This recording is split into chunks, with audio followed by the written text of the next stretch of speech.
કેરીના રસિકો માટે ખૂબ જ સારા સમાચાર આવી રહ્યા છે। આ વર્ષે કેરીનો પાક ખૂબ જ સારો આવે તેવી સંભાવના કૃષિ વૈજ્ઞાનિકો દ્વારા વ્યક્ત કરવામાં આવી રહી છે। આંબાના બગીચા ધારકો દ્વારા પણ કેરી વહેલી આવશે તેવી આશાઓ સેવાઈ રહી છે। Story report by Paresh Buddhbhatti. મારું નામ બિપિનભાઈ વિનોદભાઈ જાદવ, રહેવાસી જુનાગઢ। મારે અહીંયા માલંકા ગામની અંદર મારે 1000 થી વધુ આંબા છે, જમીન છે। મારે અત્યારે મારે 2 મહિના અગાઉ મારે કેરીનો મોર આવેલ છે, કેમ કે 2 મહિના અગાઉ કેરીનો મોર ક્યાંય આવે નહીં અને મારે ત્યાં ખાખરી પણ બંધાઈ ગઈ છે।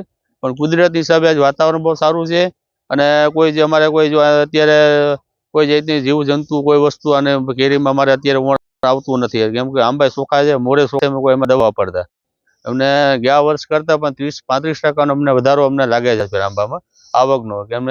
કેમ કે જે પહેલાં જે અમારા આંબાના મોર આવતા હતા એક ડાળખો અમારા આંબામાં આવતો હતો, એની જગ્યાએ અમારે આંબાની અત્યારે એક આંબામાં 5-5 ડાળખા અમારા આંબામાં આવ્યા છે અને આંબા સારા ફૂટ્યા છે અને સારી એવી અમને આવક પણ છે। અને વાતાવરણ જે એવું છે આજ ફેરે આટલું ઠંડુ વાતાવરણ છે કે રાતના 12 વાગ્યા પછી પણ અમારે નીકળતું નથી, એટલી ઠંડી અહીં પડે છે અમારે સાસણ ગીરની અંદર।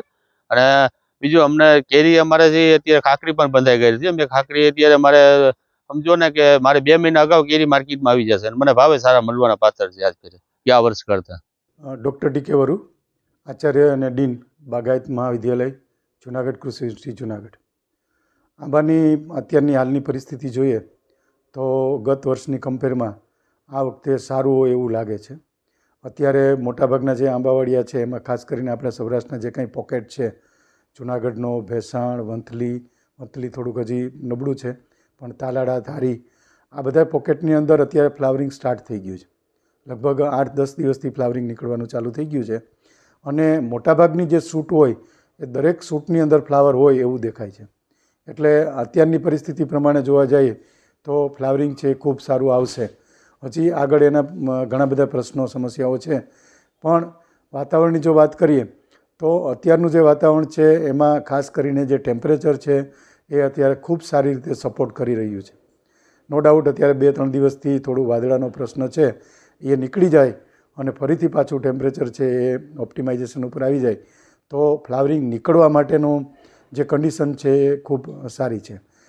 બીજું આ વખતે વધારે સારું હોવા પાછળના પણ અમુક કારણો છે। એક તો દર વર્ષે ઓક્ટોબરની અંદર જે કોપરી કહેવાય, નવી કૂપળ જે કે હોય, એટલે કે જે જૂની સૂટ છે એ બધી સૂટ છે ફૂટી જતી હોય। એટલે સામાન્ય રીતે દર વર્ષે અમે સર્વે કરીએ એટલે 40%, 50%, 60% કે 70% સુધીની જે કોપરી છે આવતી હોય, એ કોપરી આ વખતે માંડ 5 થી 10% જ આવેલી છે મોટાભાગના વિસ્તારમાં। એનો અર્થ એમ થાય કે જે સૂટ છે એ બધી સૂટ છે વર્જિન હોય અને એ સૂટ મેચ્યોર થઈ ગઈ અને અત્યારે આ બધી સૂટ છે ડિસેમ્બરમાં નીકળવા માટે તૈયાર થઈ ગઈ છે।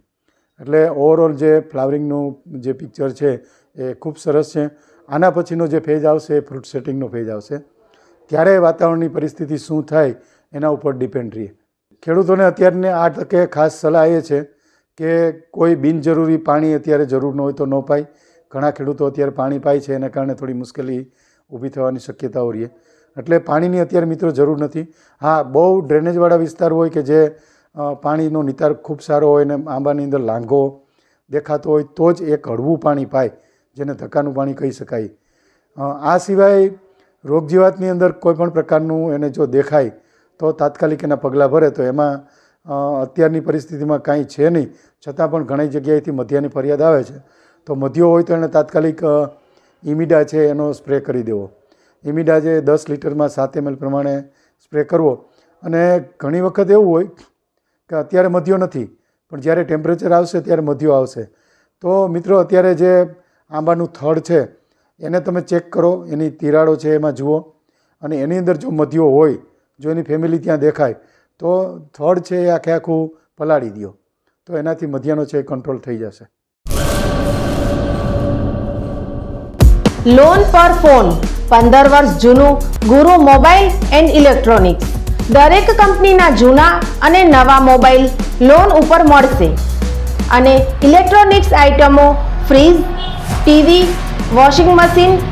ગુરુ મોબાઈલ એન્ડ ઇલેક્ટ્રોનિક્સ, સંતોષી માતાના મંદિર પાસે અને અમારી અન્ય બ્રાન્ચ ગુરુ મોબાઈલ પોઈન્ટ, આભા હોટલ નીચે, પેટ્રોલ પંપ સામે, ભુજ। તો મેળવો લોન પે ફોન અને તમામ ઇલેક્ટ્રોનિક્સ એપ્લાયન્સીસ।